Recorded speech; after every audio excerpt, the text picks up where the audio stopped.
Welcome to Craig's Gun Channel. In this video, we're going to take the Charter Arms Explorer 2 pistol out to the range and see how it does. And we're out the range today with the Charter Arms Explorer 2 pistol. We're going to go ahead and take some shots. Of course, it's Ohio in March, so it's windy. So we'll see what it does. Using new AR-7 magazines. So these are the new model. So they feed a little bit more reliably. That was one of the main issues with these pistols. So we'll go ahead and see how it does.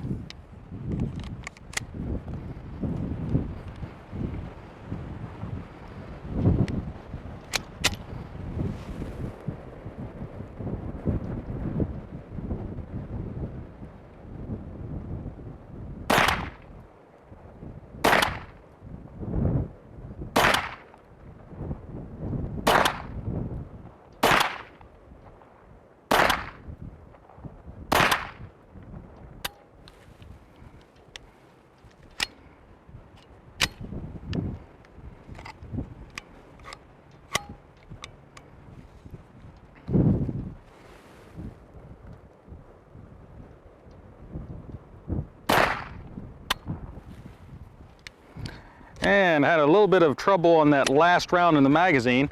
Magazines hold 8 rounds. The last one, it had nosed down a little bit and didn't want to feed up the ramp, so we'll go ahead and see how it keeps doing.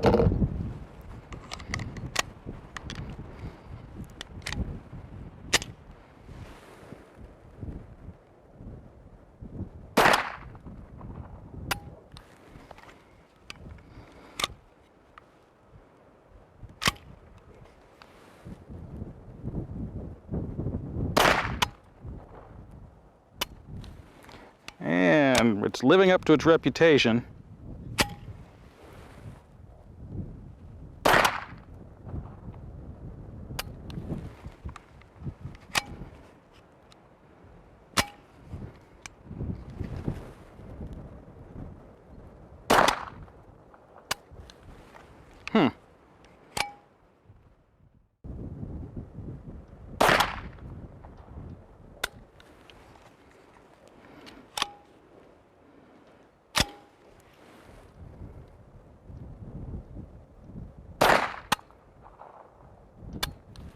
I think that was the last round. No, it wasn't.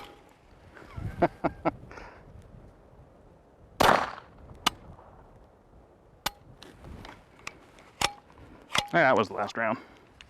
Well, we got one more magazine. We'll go ahead and give it a shot, see how it does. So far, it's living up to expectations.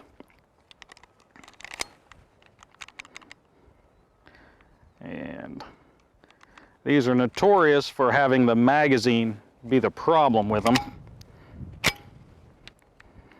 Let's see how it does here.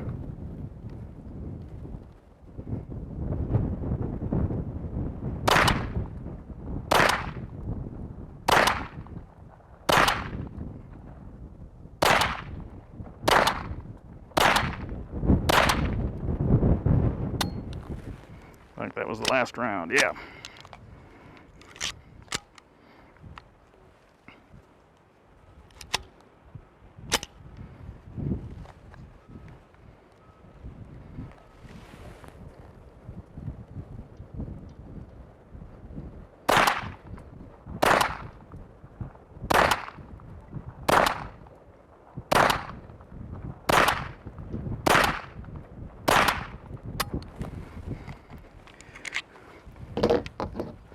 In all honesty, the trigger on this is absolutely terrible. Of course, it was never intended to be a, any type of a competition gun.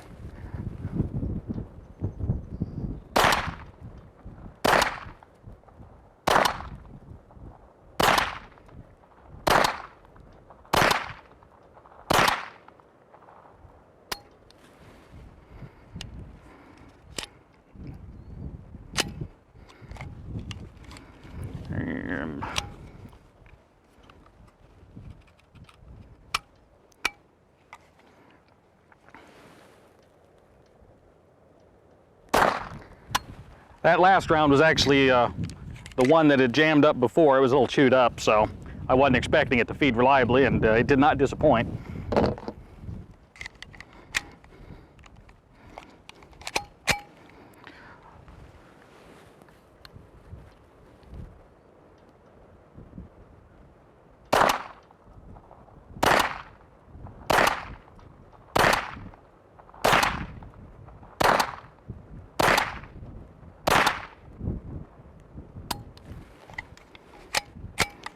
And that's it. So really the reliability mostly has to do with the magazine and how it sits in the magazine well. It fits loose. So if there's any pressure put on the front end of it, pulling it back, it changes the geometry of the feed ramp to the barrel, and also just sometimes causes the bolt to ride over the round. So what I was doing is I was pushing forward on it slightly and holding it with my finger, and then that was allowing it to reliably feed. Now, this is a kind of a known issue with these, and what a lot of people will do is they'll put a magazine in and they'll wedge like a dime or something, or folded up piece of paper between the magazine and the trigger guard to hold it in place. Some people have even drilled and tapped a small little hole and put a small screw in there to make it like a permanent little wedge to hold it forward. There again, you shouldn't have to do things like that to make a pistol function, but you know, if that's what you have to do to make it work. The reality is these always had problems. That was just one of them. So overall, it doesn't shoot bad. Like I said, horrible trigger. A little bit of a trigger slap when it cycles. It's a heavy, gritty trigger, which is kind of surprising, really, being a 22. They kind of oversprung everything to make sure it would reliably fire. So there's quite a bit of spring pressure in there that you have to overcome. So not uncommon with cheap 22s, especially of the vintage of these, you know, and being made in the 70s. So it was good to get out to the range and enjoy some nice Ohio, you know, wow, spring weather. Spring-like, I should say. Technically, it's not spring yet, but it was a nice warm day, although it was windy. The wind did have a little bit to do with some accuracy, but not a whole lot. At 15 yards, the wind doesn't really impact things that much. The target looking like it was all being moved around by the wind, that really wasn't the target that was moving, that was the camera that we had focused on the target. So the target really wasn't moving around as much as it looked like it was. Overall, it didn't shoot bad. Accuracy was, you know, overall halfway decent. This is an awkward pistol. It's big and cumbersome. It's not heavy. Everything about it's lightweight. It's just, you know, the weight's kind of all front heavy, which it's just awkward. The ergonomics on these pistols were never good. They were essentially a rifle receiver, and even, you know, the rifle's barrel, they shortened it down. They changed the receiver a little bit to take the stock off and just make a grip. And the ergonomics they're just odd. The charging handle on the right side, when you're a right-handed shooter, it makes it awkward, so you'd have to reach over or change hands. So there again, it's awkward, but it's still fun to shoot. The trigger's terrible, which with a 22, you know, you're not expecting anything like super great out of it. It's just a little plinking gun. The main thing about these pistols is they were notorious for being prone to jamming and feed issues. And this proved to be kind of to follow that rule, so to speak. I had quite a few feeding issues, and most of those, actually I would say pretty much all of them, were a result of the magazine. And the magazine was kind of the weak link in this entire design for both the rifles and the pistols. The pistol and the rifle, there's no feed ramp on the barrel. The feed ramp is built into the magazine. That design can be made to work, but the problem that you have is you start running into tolerance stacking issues. When you have the feed ramp on the magazine, which I'll kind of point it out here so you can see it. The feed ramp is right there. And this is, by the way, one of the Henry magazines that they made some improvements on. That little spring there is actually one of the primary improvements. This is what the standard magazine would look like. There again, overall design's the same. Still has a feed ramp right there in the front. And with that feed ramp being in the magazine, if there's any movement with the magazine, you're also moving the feed ramp. And what happens is when these magazines are in the pistol, it can move quite a bit. And when, and I don't know if you can really see it here. I'll try to get a zoomed in picture. But with that movement in the magazine, that moves the feed ramp, and it actually even moves the presentation of the cartridge to the bolt. So what happens is if the magazine gets pushed backwards, it lowers that feed ramp, and the nose of the cartridge actually ends up hitting just below the chamber entrance in the barrel, and it just jams it up and makes it to where it won't feed. It usually also then damages the actual bullet. .22 long rifle, it's, you know, they're usually kind of soft lead, even if they're plated, you know, copper plated. So it doesn't take much to kind of, you know, bugger them up, and then they won't feed properly anyway. But the solution is to make sure that you always have the magazine is always kind of tilted forward at the bottom, and that gets that feed ramp in the right position.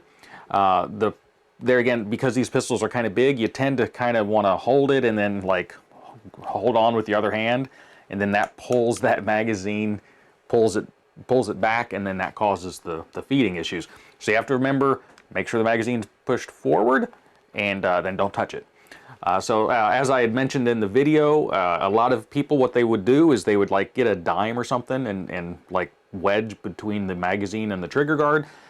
Some people would go so far as to like drill and tap a small hole in the trigger guard, the front face, and put a little screw that they could then adjust out or in as needed to get it to the right point to put tension on the magazine. An awful lot of work to make a pistol just function. But if you have one of these, you know, those are maybe some options that you could have. You would be damaging the firearm if you did something like that. These don't have any super huge collector value. The prices are going up. They're an interesting little pistol, but you know, the standard magazines hold 8 rounds. They made some extended magazines. They didn't really work very well either. They even had like a banana clip style one that would go down. It held 25 rounds, but it just looked ridiculous hanging way down out of the bottom of the pistol. And there again, it just being a little plinking pistol, 8 rounds is actually fine, because you know, you'll pop another magazine in, load it up, and if nothing else, it would slow down your shooting, so you wouldn't just, you know, hose out the bullets. And these days, especially with ammunition as expensive as it is, you probably want to slow down a little bit anyway. Overall, the fairly long barrels on these, it's a long sight radius, so accuracy can be fairly decent actually because of that, you know, sight radius. Like I said, the trigger is terrible. It's gritty. It's not a good trigger. You do get a little bit of a trigger slap on it from everything kind of moving around in there. There again, it's .22 long rifle, so it's not like it's anything horrible. It's just it can be uncomfortable. It's not painful or anything like that. There's nothing along those lines, but just be aware that these triggers are not great. But with that being said, accuracy, no, not too bad. They're just a fun little pistol. I would encourage you, if you have an interest in one, you see one, if it's one of those things, if you see one, you better get it, because they didn't make a whole lot of them. And of course, they haven't been made since the late 70s, so they're getting to be fairly old. So, you know, they are what they are. And if you like things like this, when you see one, and you might find one at maybe in a, you know, a used gun counter somewhere, probably a gun show, something like that. You know, they're an interesting little pistol. Just keep in mind, they're never going to become like a really valuable item. So they're collectible because they're unique and different. They're not collectible because they're really valuable or, you know, really good shooting. So just keep that in mind. Overall, I hope you enjoyed the video. If you like content like this, please subscribe and hit the like button if you like the video. It helps the algorithm. Don't forget to hit the notification bell so that you're notified when new videos are released. We try to release 1 or 2 videos a week, sometimes more. Like I said, if you like content, make sure you subscribe so you can, you know, don't miss anything. Until next time, stay safe.